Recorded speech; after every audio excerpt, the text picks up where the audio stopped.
All Yes. right. Perfect, thank you. So what I'm going to start with is the first type of integration that we have, and that will be Google Docs add-on. So to show you how Google Docs add-on works, I'm going to use the simple Wikipedia page and do the real-time search. I'm using Wikipedia because according to our statistics, it's still the top source students use to plagiarize. I guess Wikipedia never gets old. So let me just copy the featured article of today and go to my Google document and paste it in the Google Sheet. Zoom can slow down my computer a bit, so it's going to take a bit longer than it actually does. So I'm going to ask you to be a bit more patient because this is how the reality works today. So go to the add-ons and select the Plagiarism Check add-on. It's available on the regular G Suite Marketplace. Once you install it, you can simply click on Start. And by starting the Plagiarism Check, since we are integrated with Google, you will be automatically logged into your account. No need to remember your specific password for plagiarismcheck.org and click on Proceed. The check is done in real time. So the average speed that we are talking about is about 5 pages per minute. It can vary depending on the time of the day. Usually afternoons are a bit more busy compared to morning and daytime, but in average, it's pretty instant.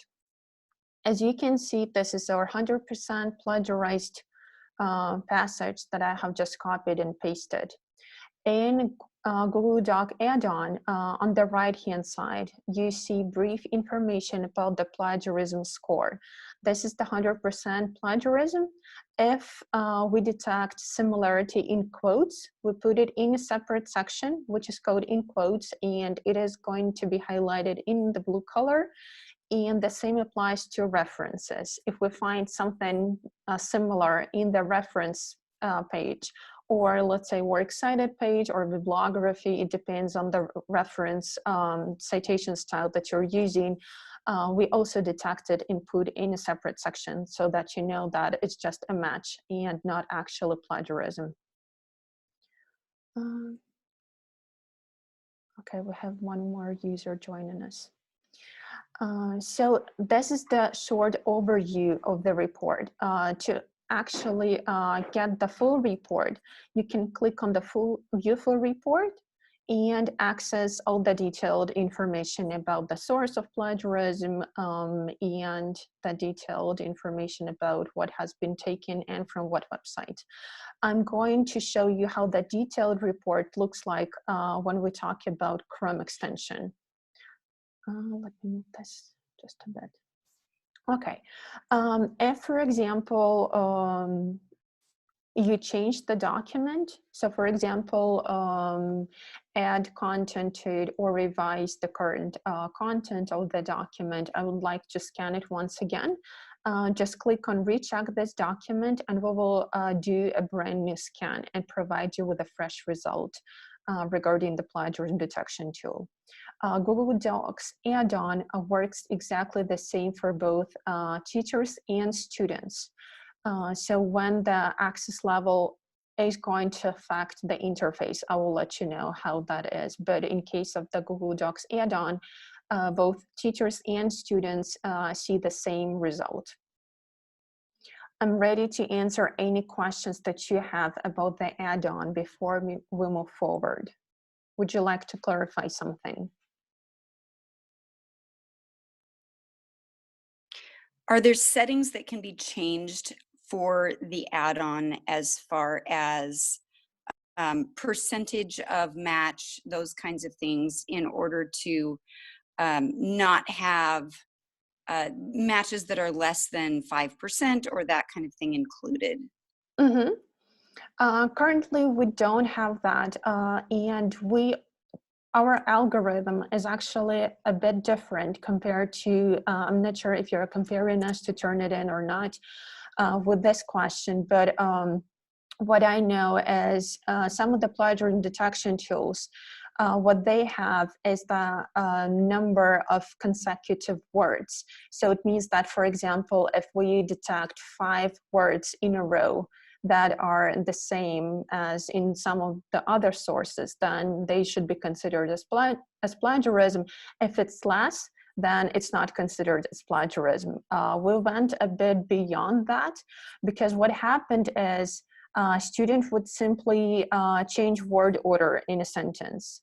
And in this case, saying that 5 words that are consecutive in a sentence would not actually be plagiarism, but in fact they are. So what we do is we understand if this is a key word in a sentence, or this is just a helping word in a sentence. And if this is a key word in a sentence, then we find the value of the word, and based on that, we understand if it's actually plagiarized sentence or if it's just a match.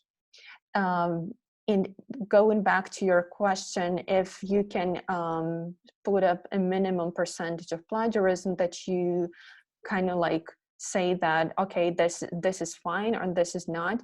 In our experience, what our customers say is it really depends on the faculty that you're working with, because usually in social studies, it is going to be much lower compared to, for example, chemistry or math. So we decided against introducing this, the minimum number of minimum percentage of plagiarism. It's up to teacher to decide if it's worth checking or if it's okay. Does it answer your question? Yes, that does answer my question, and I agree that there always has to be the check that goes beyond just the percentage. Mm-hmm. So our philosophy when we implemented the algorithm for plagiarism detection tool, that it should be a helping tool for both teachers and students. So we like it, we like when it's used not as a punitive method, but as a helping tool that helps students actually learn how to write original content. And it's up only to the educator to decide if it's plagiarism or if it's not. Our job is to help you with that, but it's your call to, for example, to tell the student, okay, this is not acceptable, you have to revise it. Our job is to help you with it, with the accurate percentage of plagiarism and the source where information has been taken from.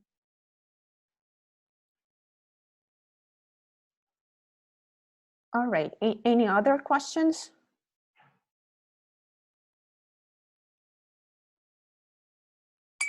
Okay, then let's move forward. Our next type of integration that we have is Chrome extension.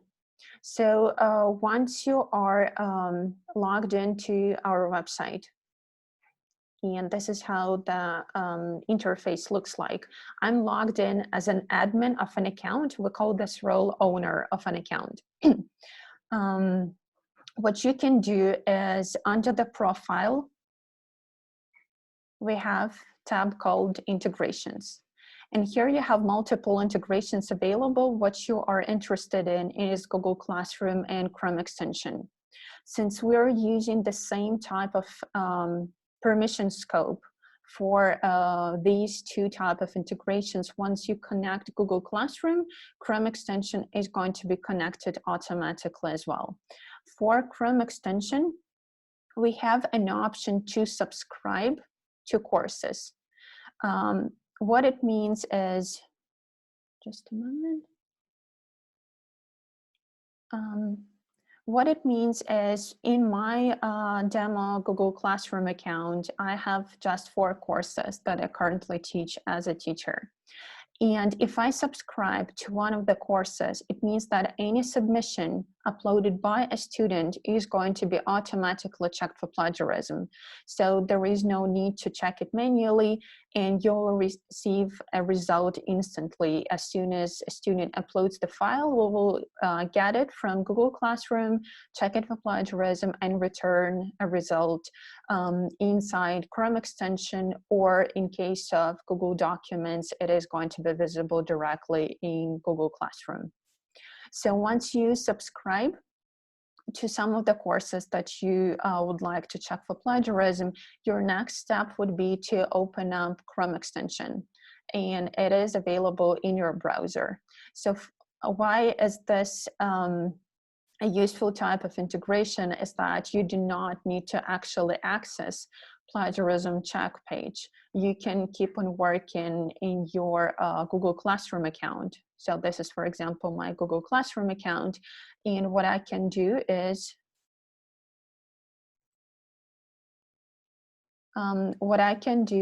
simply go to the Chrome extension. And once again, I'm automatically logged in. Oh, just a moment, we have a couple of questions. Regarding the type of documents that we support, that would be PDF, TXT, ODT, Word docs, Google Documents. We do not support PowerPoints at this time. So anything related to the regular text document, including PDF, is something that we can check for plagiarism. Okay.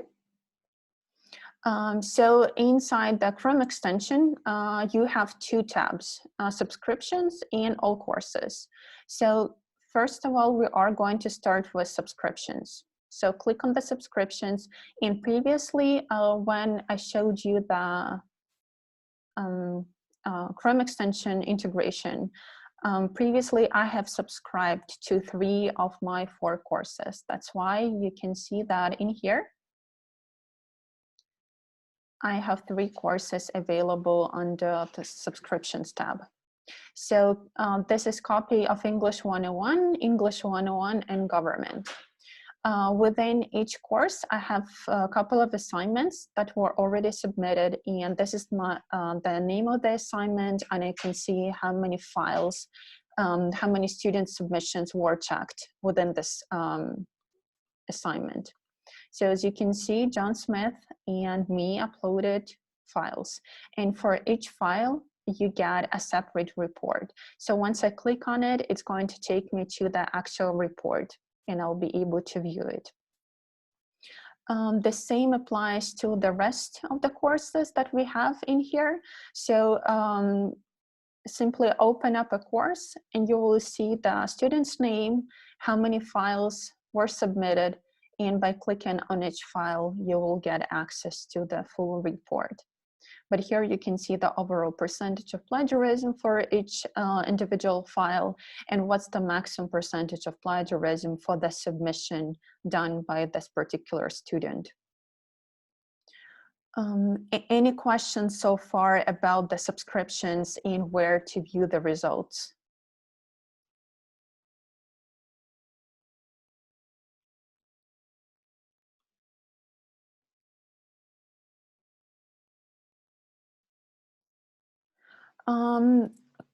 Currently, if you as a teacher submit courses for check, it means that you will see those.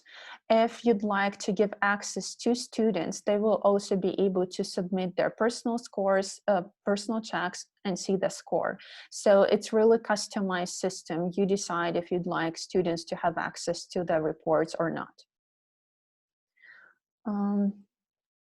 What if in case, just a moment, in case, let me go back to the Chrome extension.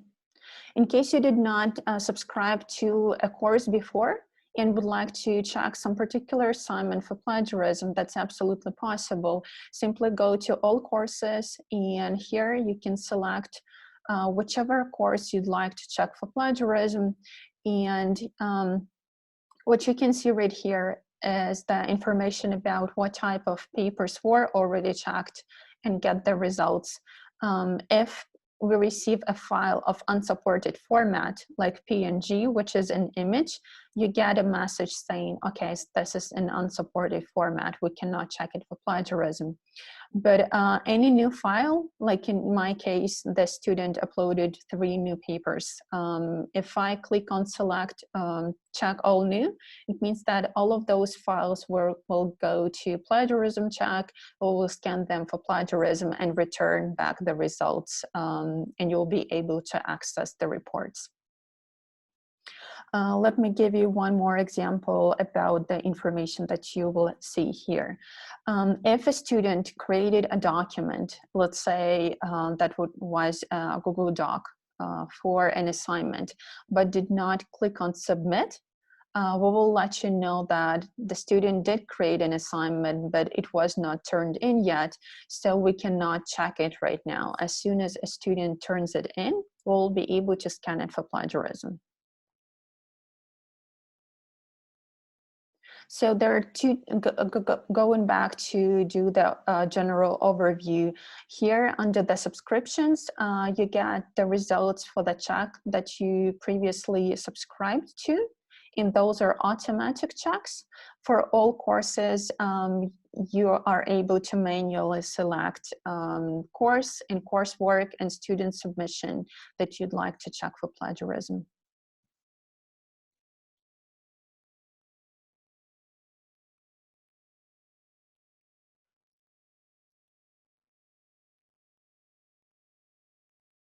Yes.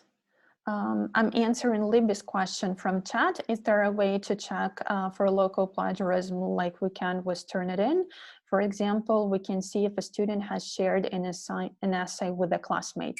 Yes, what we do is we create a private archive for every client that we work with. And by client, I mean school or school district.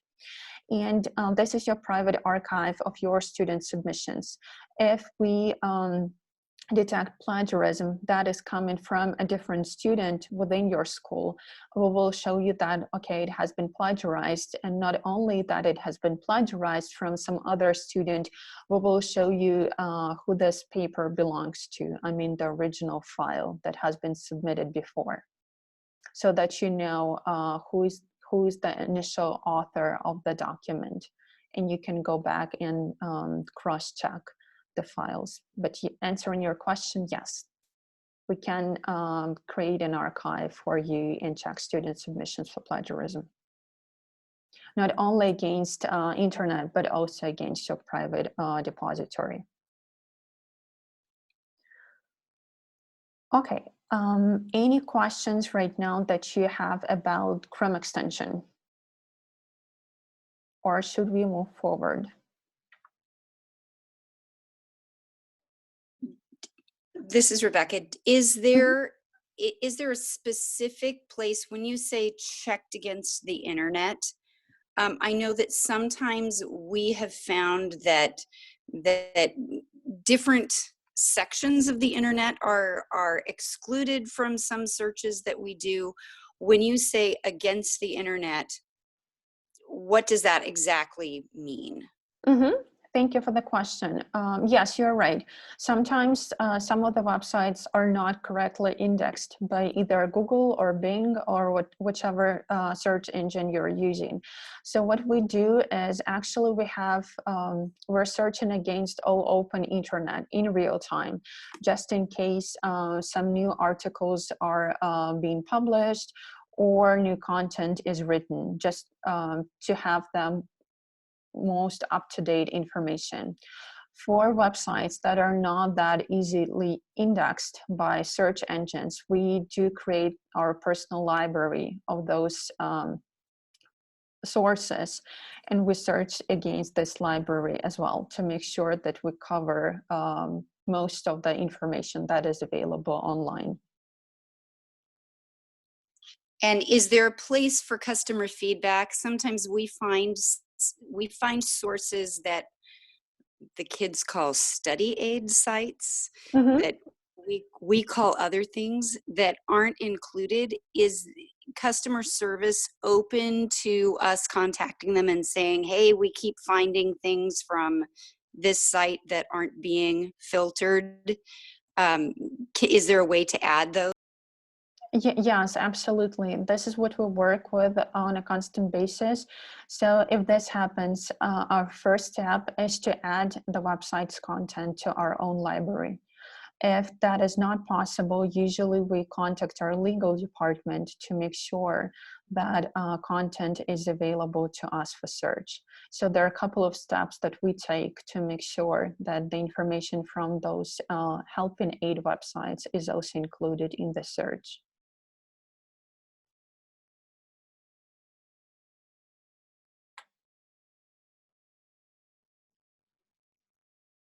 Rebecca, does that answer your question? Yes, it does. Thank you. All right, thank you too. Okay, any other questions at this moment? Okay. Then what I will do is our next step is to actually go over the report. But before I do that, so what I'm going to do is simply click on the report, open it up and go back to Google Classroom page, because this is the final type of integration that is the most recent, and I believe it's the most convenient to use. So for type of submissions that are Google Docs, we are able to show you plagiarism percentage right in Google Classroom. So you can see the percentage, and if you click on it, it's going to take you to the report. But if you click on the actual submission, it will open up the regular submission as you would do inside Google Classroom. So there is no need to access plagiarism check as a separate website. You can see all the results specifically in Google Classroom. So this is the percentage of plagiarism, this one. And this is the actual submission.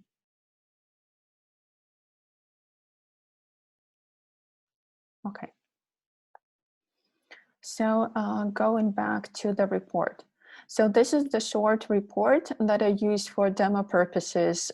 It's short enough not to overwhelm you with too much information, but it serves its purpose. So in the header, you see the overall percentage of plagiarism. In our case, it's 4-1. And what you can do with the report is, of course, you can print it out if your laptop or computer is connected to a printer. You can share it by entering an email of the person who should receive a report and your custom message. For example, if you'd like to share this report with your student and include your custom message, that's absolutely possible. In this case, we'll send an email to your student with your feedback and an attached PDF. You can download a PDF and you can close it. On the right-hand side, this is where you see detailed information on the source of plagiarism. So like I have mentioned before, we have three main sections: plagiarism, in quotes, in reference. Plagiarism is highlighted in pink or magenta color. I'm not sure the exact name of this color, but let's call it just pink. In quotes is highlighted in blue. So this is what we call a direct quote, which is properly cited and included in the quotation marks. And the reference list. So if we find a match in the reference list, we will also put it in a separate section. By default, in quotes and in references are excluded from the overall percentage of plagiarism, but you can play around in included or excluded. Based on that, the percentage of plagiarism is going to change. So this is the website I personally took to write the short essay. And there are two ways I can access the source by following this link sign right here. And it takes me to the website as it is. So this is the page that I used. But in order to save you time, because some of the pages can be very lengthy, so that you do not need to read the whole article to find what has been actually plagiarized, we have designed a second feature. this forward sign, if I click on it, it takes me to the exactly same page, but it is going to highlight the text that matches the paper that has been submitted for plagiarism check. Just give it a moment to load. All right, so it takes me directly to the passage that has been used. And as you can see, this is exactly the same article.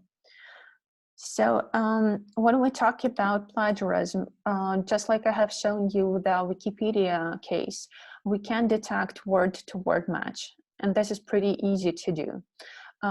But what we can also do is detect synonyms, and here is a small example. Here it's children, and I substituted it with students. So if students try to substitute words with synonyms, we're able to detect it, as well as we can detect the word rearrangement in a sentence. And here is another example. So in my original article, it said honesty, honor, respect, authenticity, social responsibility, and I changed it to honesty, dignity, respect, reliability, social responsibility. So if students try to play with a word order in a sentence or try to substitute words with synonyms, this is what we call poor paraphrasing. We can detect it as plagiarism and provide you with an accurate source of plagiarism so that you know what student used to write an assignment.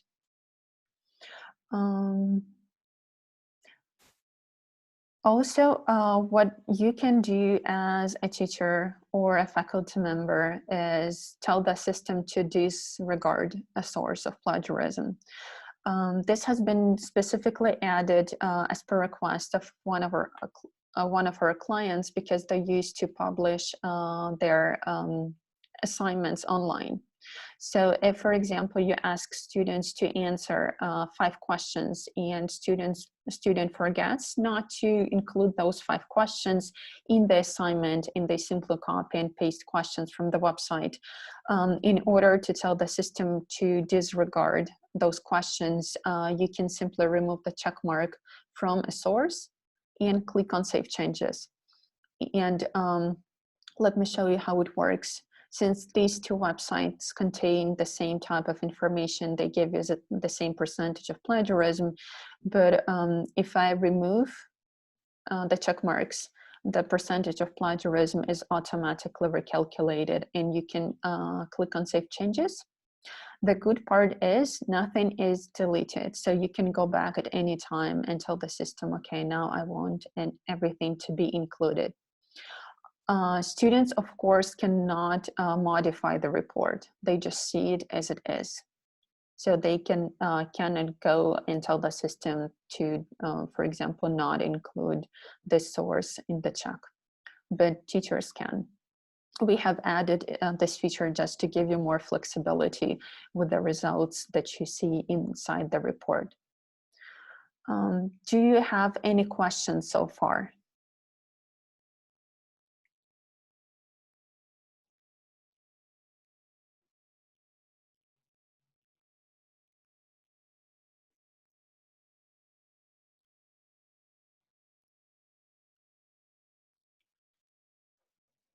Am I still online?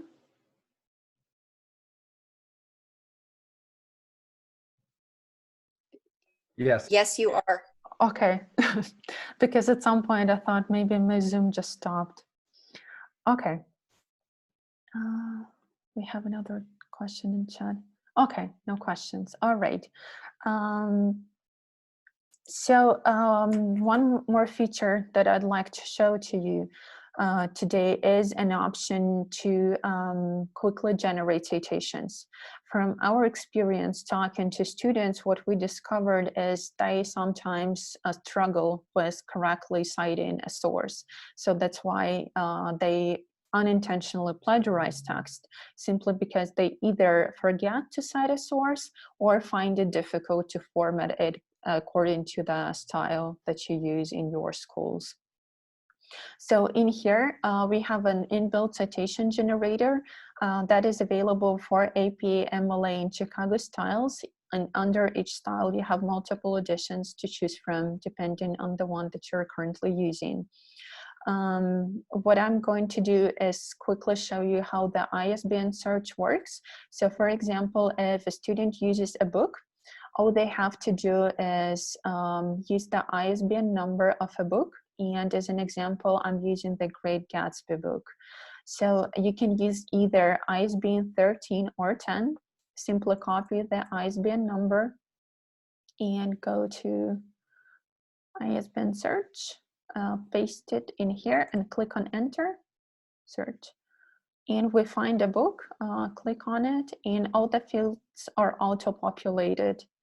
And all you have to do is simply click on generate. And this is your accurate in-text citation for APA and bibliography citation that you can simply copy and paste inside your assignment to make a proper citation for the source that you're using.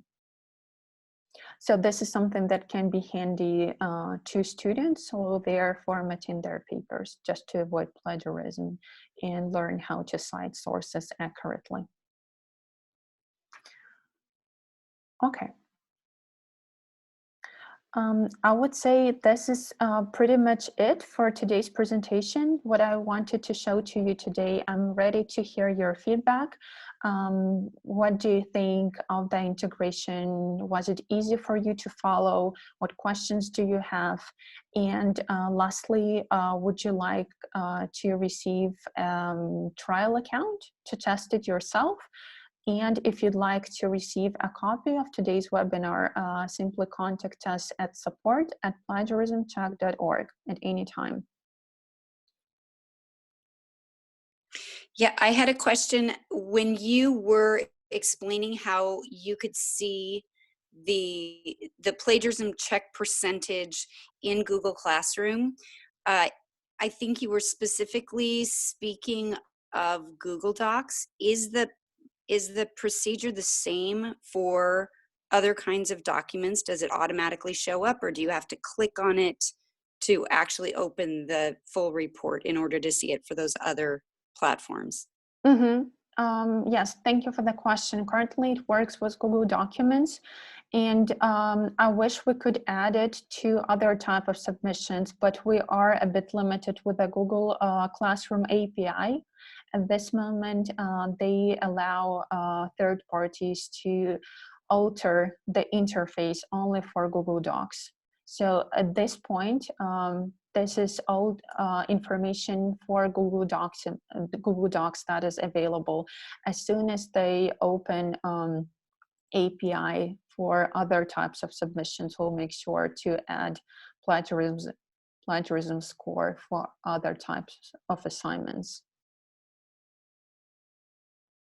Okay, so a clarification question. You said that things like ODT and Word files could be checked, but you're saying that they're not checked automatically?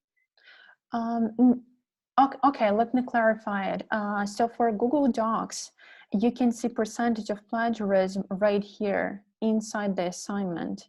But if you'd like to, for example, if a student submitted multiple files and Google Doc is just one of them, what you can do is still see all the scores, but in the Chrome extension. So for example, if I open up an assignment, it can be any assignment. As you can see, there are multiple submissions like PDF. I think those are Google Docs, but let me try a different one, just an example.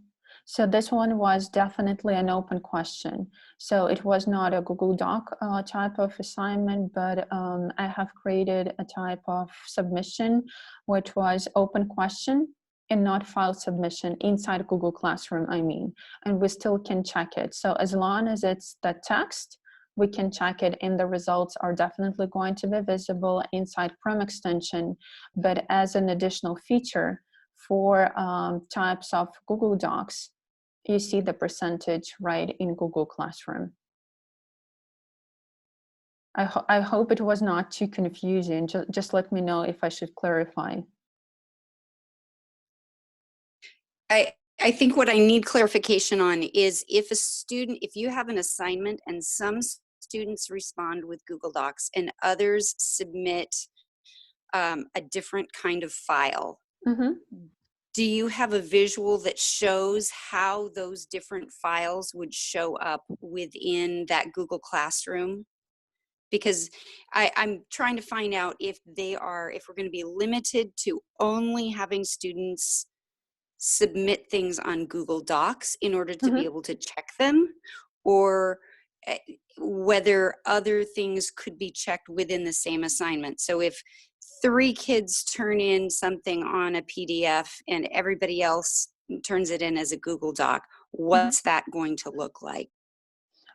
For Google Docs, you will see the result of plagiarism score, just like I'm showing it to you right now. So inside of Google Classroom, for types of submissions that are not Google Classroom. So if you can see that this is the PDF document, simply go to the Chrome extension.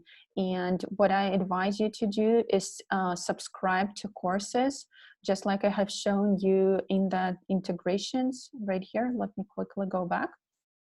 So once you subscribe in here, all of the checks will be visible in Chrome extension, regardless of the file format. So if student uploaded PDFs, we'll be able to check PDFs and provide you with the results inside Chrome extension.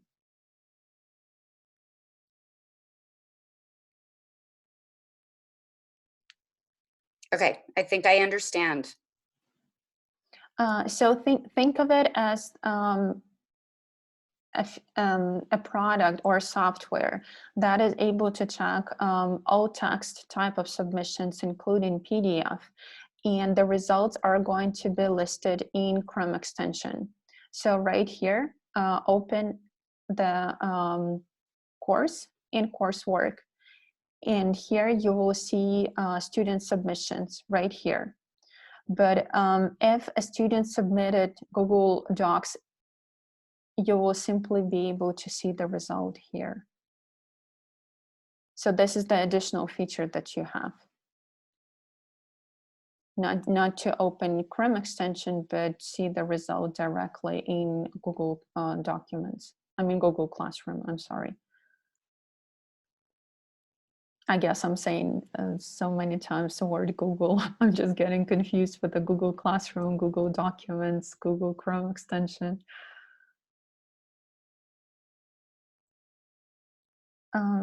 Did that answer your question? I'm just trying to be as clear as possible on the software. Okay, so this is, let me tell you what I'm hearing you say. Mm-hmm. Anything that's a Google Doc that is submitted for an assignment, teachers are going to be able to see right in their Google Classroom. They'll be able to see that percentage. For Mm-hmm. anything that is not a Google Doc, they're going to have to go into the extension in order to see those reports for those other documents. Right, right. This is absolutely correct.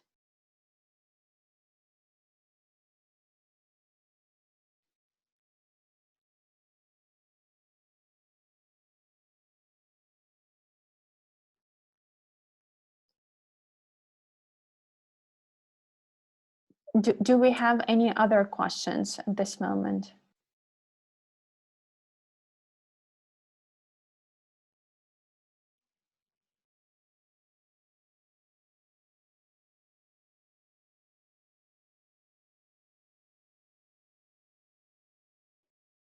Okay.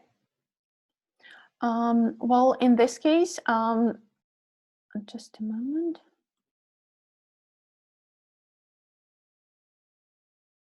Okay, Tracy, in the very beginning, we talked about Google Docs add-on.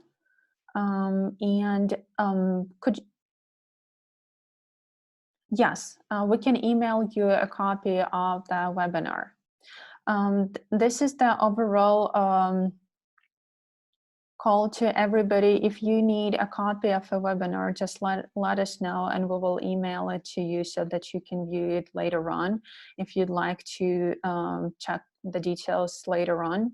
And also, once again, if you'd like to test our type of software, the plagiarism check, it is integrated with Google Classroom, feel free to contact us and we'll set up a trial account for you.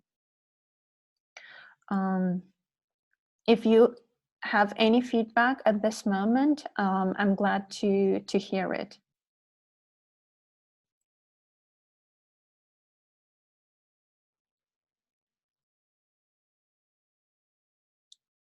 Was it easy to understand how it works?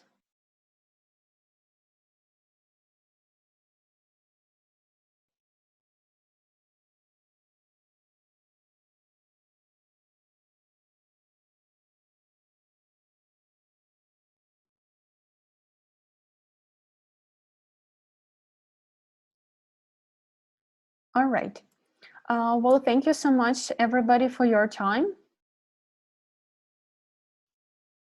Answering Rebecca's question, yes, teachers can submit students' papers.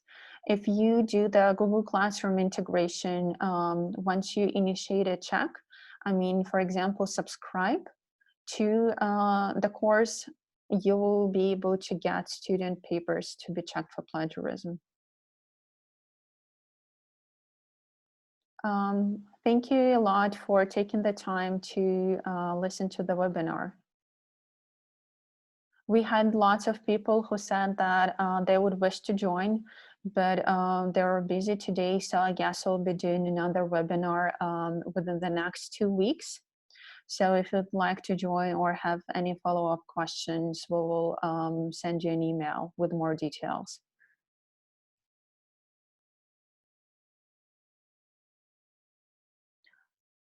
Okay. Well, in this case, if there are no more questions, thank you so much for your time. Appreciate you taking the time to learn about the new software, and I really hope that you liked it. Yes, if you'd like a copy, please let us know what your email is and we will send it to you. You can type in a private message or in a chat to everyone. Depends on the privacy policy. I guess everybody's so scared from the GDPR. Okay, thank you. We will email it to you. Okay, well, thank you so much for your time. I wish you a great day and a weekend ahead. Stay safe and healthy, and I hope that we'll shortly switch to the offline learning, because it feels like everybody's too tired of the online reality of today's world. But first of all, stay safe and make sure that your students are safe and healthy as well. Thank you for your time. Have a great day. Thank you and bye-bye.